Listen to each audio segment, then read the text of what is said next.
ಮೈಸೂರು ಜಿಲ್ಲೆಯ ಗೃಹಲಕ್ಷ್ಮಿ ಫಲಾನುಭವಿಗಳಿಗೆ ಎಚ್ಚರಿಕೆ. ನಮಸ್ಕಾರ ಎಲ್ಲರಿಗೂ.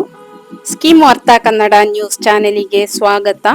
ಗೃಹಲಕ್ಷ್ಮಿ ಯೋಜನೆಯ ಹಣಕ್ಕಾಗಿ ಕಾಯುತ್ತಿರುವ ಮಹಿಳೆಯರಿಗೆ ಒಂದು ಕಡೆ ಸಂತೋಷದ ಸುದ್ದಿ ಇದ್ದರೆ, ಇನ್ನೊಂದು ಕಡೆ ಮೈಸೂರು ಜಿಲ್ಲೆಯ ಜನರಿಗೆ ದೊಡ್ಡ ಶಾಕ್ ಎದುರಾಗಿದೆ. ಸತ್ತವರ ಖಾತೆಗೆ ಹೋಗಿರುವ ಬರೋಬ್ಬರಿ 6.35 ಕೋಟಿ ರೂಪಾಯಿ ಹಣವನ್ನು ವಸೂಲಿ ಮಾಡಲು ಸರ್ಕಾರ ಈಗ ಮಾಸ್ಟರ್ ಪ್ಲಾನ್ ಮಾಡಿದೆ. ನಿಮ್ಮ ಅಕೌಂಟಿಗೆ ಹಣ ಬಂದಿದೆಯಾ ಅಥವಾ ಬಂದ ಹಣ ವಾಪಸ್ ಹೋಗುತ್ತಾ? ಸಂಪೂರ್ಣ ಮಾಹಿತಿ ಈ ವಿಡಿಯೋದಲ್ಲಿದೆ.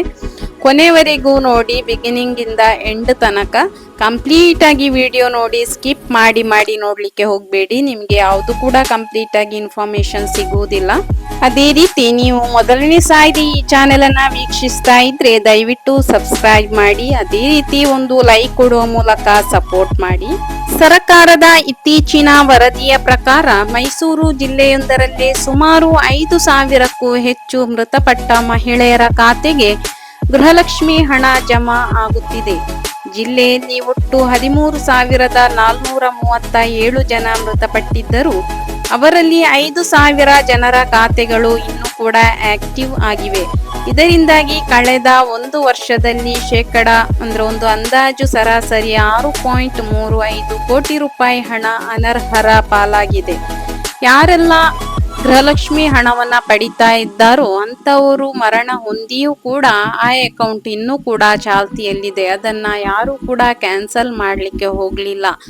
ಗೃಹಲಕ್ಷ್ಮಿ ಹಣ ಏನು 2,000 ಬರ್ತಾ ಇದೆಯೋ ಅದು ಇವಾಗ ಕೂಡ ಹಣ ಎಲ್ಲಾ ಸತ್ತ ಫಲಾನುಭವಿಗಳ ಅಕೌಂಟಿಗೂ ಕೂಡ ಮೈಸೂರು ಒಂದು ಜಿಲ್ಲೆಯನ್ನ ತಗೊಂಡಾಗ ಅಲ್ಲಿ ಚೆಕ್ ಮಾಡಿದಾಗ ಇಷ್ಟೆಲ್ಲ ಹಣವು ಕೂಡ ಮೃತಪಟ್ಟವರ ಹೆಸರಿನಲ್ಲಿ ಹೋಗಿರುವುದು ಕೂಡ ಸರ್ಕಾರಕ್ಕೆ ಬಂದಿದೆ. ಆಶಾ ಕಾರ್ಯಕರ್ತೆಯರ ಮೂಲಕ ಮನೆ ಬಾಗಿಲಿಗೆ ವಸೂಲಿ.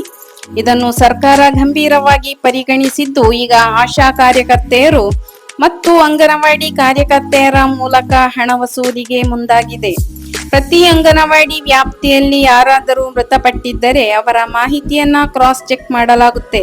ಯಾರ ಖಾತೆಗೆ ಹಣ ಅನಗತ್ಯವಾಗಿ ಹೋಗಿದೆಯೋ ಅದನ್ನ ಅವರ ಕುಟುಂಬದವರಿಂದ ವಾಪಸ್ ಪಡೆಯಲು ಸರ್ಕಾರ ಕಟ್ಟುನಿಟ್ಟಿನ ಸೂಚನೆ ನೀಡಿದೆ. ನೆನಪಿಡಿ, ಆಧಾರ್ ಲಿಂಕ್ ಇರುವುದರಿಂದ ಯಾರು ಕೂಡ ಇದರಿಂದ ತಪ್ಪಿಸಿಕೊಳ್ಳಲು ಕೂಡ ಆಗುವುದಿಲ್ಲ. ಯಾವುದೇ ನೀವು ಹಣ ಬ್ಯಾಂಕಿಗೆ ಕಟ್ಟುವುದಾಗ್ಲಿ ಅಥವಾ ಸಾಲ ತಗೊಳ್ಳುವುದಾಗ್ಲಿ ಅಥವಾ ನೀವು ಈಗ ಅನರ್ಹವಾಗಿ ಯಾವುದಾದ್ರೂ ಹಣ ಪಡೆದುಕೊಂಡಿದ್ದಲ್ಲಿ ನಿಮ್ಮ ಆಧಾರ್ ಕಾರ್ಡ್ ಎಲ್ಲಾ ಕಡೆ ಲಿಂಕ್ ಆಗಿರುವುದರಿಂದ ನಿಮಗೆ ಯಾರಿಗೂ ಕೂಡ ಯಾವುದೇ ಸಾಲಗಳಿಂದಾಗಿರ್ಬಹುದು ಅಥವಾ ಈ ರೀತಿ ಸರ್ಕಾರ ಯೋಜನೆಯಿಂದ ಕೊಡುವಂತಹ ಹಣದಿಂದಾಗ್ಲಿ ಎಲ್ಲಿಯೂ ಕೂಡ ತಪ್ಪಿಸಿಕೊಳ್ಳಿಕ್ಕೆ ಆಗುವುದಿಲ್ಲ. ಆದ್ರಿಂದ ದಯವಿಟ್ಟು ನೀವು ನಿಮ್ಮ ಯಾರಾದ್ರೂ ನೀವು ಗೃಹಲಕ್ಷ್ಮಿ ಫಲಾನುಭವಿಗಳು ಮರಣ ಹೊಂದಿದವರ ಹಣವನ್ನ ಪಡೆಯುತ್ತಿದ್ರೆ ಈಗಲೇ ನೀವು ಅದನ್ನ ನಿಲ್ಲಿಸಿ ಅದನ್ನ ವಾಪಸ್ ಕೊಡಿ ಅಥವಾ ನೀವು ಅದನ್ನ ಕ್ಯಾನ್ಸಲ್ ಮಾಡಿ ಮರು ಅರ್ಜಿಯನ್ನ ಹಾಕಿ. ನಿಮಗೆ ನೆಕ್ಸ್ಟ್ ಯಾರಿಗೆ ನಿಮ್ಗೆ ಬರ್ಬೇಕು ಅಂತವರು ಮರು ಅರ್ಜಿಯನ್ನ ಹಾಕಿದ್ರು ಕೂಡ ನಿಮಗೆ ಹಣ ಬರುತ್ತೆ. ಇನ್ನು 29 ಮತ್ತು 30ನೇ ಕಂತಿನ ಹಣದ ಅಪ್ಡೇಟ್ ಇನ್ನು ಬಹಳಷ್ಟು ಜನ ಕೇಳ್ತಿರೋದು ಅದನ್ನೇ.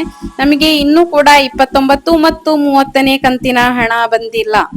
ಅವರಿಗೆ ಇಲ್ಲಿದೆ ಲೇಟೆಸ್ಟ್ ಅಪ್ಡೇಟ್. ಮೇ ತಿಂಗಳು ಈಗಷ್ಟೇ ಆರಂಭವಾಗಿದ್ದು ಸರ್ಕಾರ ನೀಡಿರುವ ಮಾಹಿತಿ ಪ್ರಕಾರ ಈ ತಿಂಗಳ 15ನೇ ತಾರೀಕಿನ ಒಳಗೆ ಬಾಕಿ ಇರುವ ಎಲ್ಲಾ ಕಂತುಗಳ ಹಣವನ್ನು ಫಲಾನುಭವಿಗಳ ಖಾತೆಗೆ ಜಮಾ ಮಾಡಲಾಗುವುದು.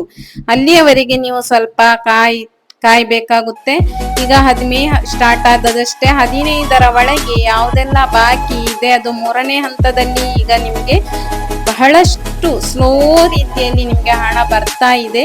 ಕೆಲವೊಂದು ಫಲಾನುಭವಿಗಳ ಅಕೌಂಟಿಗೆ ಇನ್ನೂ ಕೂಡ ಹಣ ಬರ್ತಾನೆ ಇದೆ. ಅದು 3ನೇ ಹಂತದ ಬಿಡುಗಡೆ ಆರಂಭ ಆದಾಗಿನಿಂದ ಬರ್ತಾ ಇರುವಂತದ್ದು. ಅಂದ್ರೆ ಎಲ್ಲಾ ಟೈಮಲ್ಲಿ ಬರುವ ಹಾಗೆ ತುಂಬಾ ಫಾಸ್ಟ್ ಆಗಿ ಬರ್ತಾ ಇಲ್ಲ. ಏನೋ ಟೆಕ್ನಿಕಲ್ ಇಶ್ಯೂ ಇರ್ಬೋದು ಅಥವಾ ಸರ್ಕಾರದಿಂದ ಇನ್ನೇನಾದ್ರೂ ಪ್ರಾಬ್ಲಮ್ ಇದ್ರೆ ಕೂಡ ಈ ರೀತಿಯಾಗಿ ಹಣ ಬರ್ಲಿಕ್ಕೆ ಚಾನ್ಸಸ್ ಇರುತ್ತೆ. ಸೊ ಎಲ್ಲರ ಅಕೌಂಟಿಗೂ ಕೂಡ ಹಣ ಬರುತ್ತೆ, ಆದ್ರೆ ನೀವು ಸ್ವಲ್ಪ ವೇಟ್ ಮಾಡ್ಬೇಕಾಗುತ್ತೆ.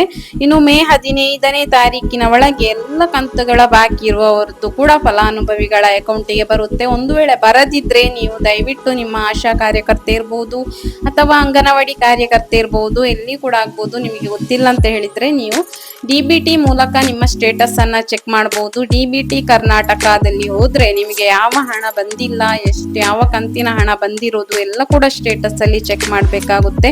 ಚೆಕ್ ಮಾಡಿದಾಗ ತಿಳಿಯುತ್ತೆ. ನಿಮಗೆ ಒಂದು ವೇಳೆ ಗೊತ್ತಿಲ್ಲ ಅಂತ ಹೇಳಿದ್ರೆ ನೀವು ಅದನ್ನ ಆಶಾ ಕಾರ್ಯಕರ್ತೆಯರ ಮೂಲಕ ತಿಳ್ಕೊಳ್ಳಿ. ಅದೇ ರೀತಿ ನೀವು ಈ ಚಾನೆಲ್ ಅನ್ನ ಸಬ್ಸ್ಕ್ರೈಬ್ ಮಾಡಿ, ಅದೇ ರೀತಿ ನಾನಿಲ್ಲಿ ತೋರಿಸ್ತಾ ಇರುವ ಹಾಗೆ ಲೈಕ್ ಬಟನ್ ಅನ್ನು ಕೂಡ ನೀವೊಂದು ಪ್ರೆಸ್ ಮಾಡಿ. ಅದೇ ರೀತಿ ನಿಮ್ಗೆ ಯಾವಾಗ್ಲೂ ನಾನು ವಿಡಿಯೋದಲ್ಲಿ ತಿಳಿಸುವ ಹಾಗೆ ನಿಮ್ಮ ಮನೆಯಲ್ಲಿ ಯಾರಾದ್ರೂ ಮೃತಪಟ್ಟಿದ್ದರೆ ತಕ್ಷಣವೇ ತಾಲೂಕು ಕಚೇರಿ ಅಥವಾ ನಿಮ್ಮ ಯಾವ್ದ BBMP ಕಚೇರಿ ಯಾವ್ದಿರ್ಬೋದು ಅಲ್ಲಿ ಡೆತ್ ಸರ್ಟಿಫಿಕೇಟ್ ಅನ್ನ ನೀಡಿ ಯೋಜನೆಯನ್ನ ರದ್ದುಗೊಳಿಸಿ. ಇಲ್ಲದಿದ್ದರೆ ಮುಂದಿನ ದಿನಗಳಲ್ಲಿ ನೀವು ಕೂಡ ದಂಡ ತೆರಬೇಕಾಗಬಹುದು. ಈ ಮಾಹಿತಿ ನಿಮ್ಗೆ ಉಪಯುಕ್ತ ಎನಿಸಿದ್ರೆ ನಿಮ್ಮ ಸ್ನೇಹಿತರಿಗೆ ಶೇರ್ ಮಾಡಿ.